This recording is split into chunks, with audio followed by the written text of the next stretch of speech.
আজ রান্না করবো আর মাছ। তার জন্য আর মাছটাকে ভেজে নিয়েছি, আর তেল দিয়েছি, ফোড়নে দিয়েছি জিরে, শুকনো লঙ্কা, তেজপাতা আর একটু গরম মশলা।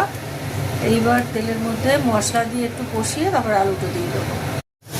মশলাটা দিয়ে দিয়েছি। মশলাটার মধ্যে আছে পেঁয়াজ, রসুন, আদা আর শুকনো লঙ্কা, ধনে গুঁড়ো, জিরে গুঁড়ো, লঙ্কার গুঁড়ো, পরিমাণ মতন লবণ আর একটু মিষ্টি আর একটা টমেটো।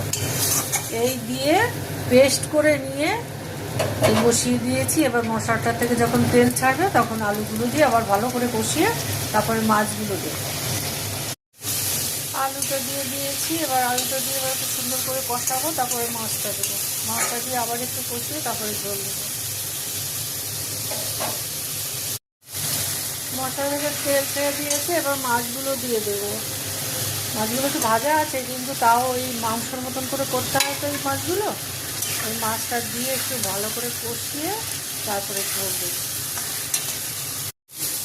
মাছ দিয়ে আলু দিয়ে সুন্দর করে কষানো হয়ে গেছে, এবার গরম জল দেবো।